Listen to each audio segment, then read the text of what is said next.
Ba, ba, ba, ba. Okay, a little bit of a running breathwork clinic for you. So this is something that a lot of people struggle with when it comes to running in general, managing their energy, managing their pacing, managing their breathing. So I learned this from an amazing endurance coach back in Belgium in 2019, I believe, and this guy is called Chris Hinshaw. And he is just absolutely incredible, completed all the Ironmans, ultra events, incredible guy. If you don't know who he is, check out his Instagram. Anyway, on this seminar, this was an aerobic capacity seminar, and we learned the essentials of how to actually teach your brain that you've got regular doses of oxygen coming in, and to make sure that your body's not going to go into a state of panic, because whenever we're doing something that is testing our aerobic system, we need to be giving it regular doses of oxygen so that it knows when the next one is coming in. So regardless of how intense an exercise is, or a rep is within like a running interval, for example, it knows that it can sustain that work capacity because that regular dose of oxygen is coming in. So let's apply this specifically to speed work intervals, because this is something that when you start running and you start moving the needle with your running progress, you might want to do your first 5, 10, half marathon, say 5k, 10k, half marathon, or even a Hyrox, for example. You have to learn how to be able to run for longer at higher intensities, and nailing this breath work is going to be a really, really good way that you can do that. So all we're simply going to do is we're going to have a look at, whenever we're running, we're going to think about those individual steps, and we're going to try and create like a little bit of a rhythm. So if I'm running at a fairly conservative pace, what I want to do is be able to take my breathing and on maybe a count of 6, and every 6th step I want to exhale through my mouth and I want to empty my lungs. But then for those next 5 steps, I want to inhale through my nose, so I'm filling my lungs up with air, and that 6th step, I'm going to empty that. So let's start off with a little bit of an example of what this looks and feels like for the count of 6 for that rhythm. So here we go. And by the way, I'm going to start off with the exhale just so it's a little bit easier to get into that rhythm and you know where I am from the beginning.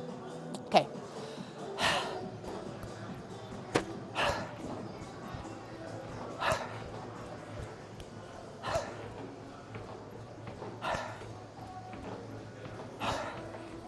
Okay, very simple, but just to give you an example, I think that was more like 7. So every 7th step, exhale, inhale for 6, exhale on that 7th.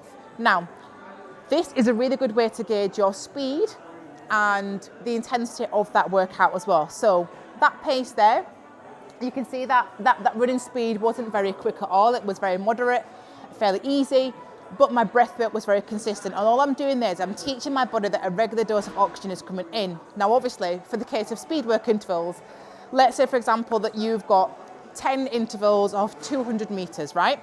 The speed needs to be very different. With it being much shorter, we're trying to teach the body to have a higher cycle of your legs moving at a faster rate, but we want to be able to breathe in a way that supports that. So now we're going to flip this, and we're going to need to change our breathing to replicate the intensity that we're running at. And it needs to be done in a way where we can't sustain that speed for very long, because we're obviously running much faster, so the breathing has to sort of replicate that. So what we're going to do now is we're going to breathe out every count of 3, and we're going to inhale for those 2 as well. So this needs to be closer towards unsustainable, 150, 200 meters max. So like I said there, every 3, let's go give it a go so you can see what it looks and feels like. Okay.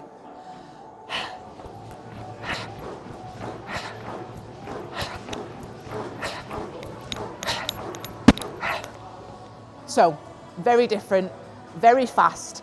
So that's a sort of speed, intensity and breath work that I need for faster, shorter intervals. Now, obviously, we've got a range of speed work intervals that you might be doing over a period of time. It might be 200s, 400s, 600s, 800s, 900s, kilometers, even 1,200 meters. So obviously, what we can do now that we've got this continuum almost of really fast, more unsustainable sort of breath work and speeds because it's shorter distances, and then we've got your very moderate sort of pace down here. You can basically create your own continuum of how many sort of steps and rhythms you have with your breath work and how many counts, to relatively build up towards that sort of faster pace. So we had, I think it was a count of 7, you can literally have a count of 6, a count of 5, count of 4, count of 3, count of 2, and obviously count of 1 is just breathing out. So ideally we want to be able to finishing on that high continuum towards the very short distances, the back end of an interval where you want to push yourself, and then the bottom end of that continuum is your moderate steady state, sort of making sure that you can hold on to that pace for as long as you can. And literally from here, we have this continuum that we can work with now. We are now able to have a look at what running session that we have, and we can think, right, okay, well, what's the sort of intensity that I've got here, and how can I match my breathing for the intervals that are on here, or the steady state run that I've got there as well. So this is how we can manage the energy. We can teach our body that a regular dose of oxygen is coming in regardless of the intensity of that workout. So remember, you want to be breathing out, exhaling, emptying those lungs on that final step of whatever count it is that you have. Let's say, for example, for argument's sake, bottom end of the continuum, every 7 steps, exhale, inhale for 6 gradually, and then we can go 7, 6, 5, 4, 3, 2 at a push. And then as we sort of build up on that, we increase in the intensity. The breath work is matching that as we go up on that continuum of breath work as well.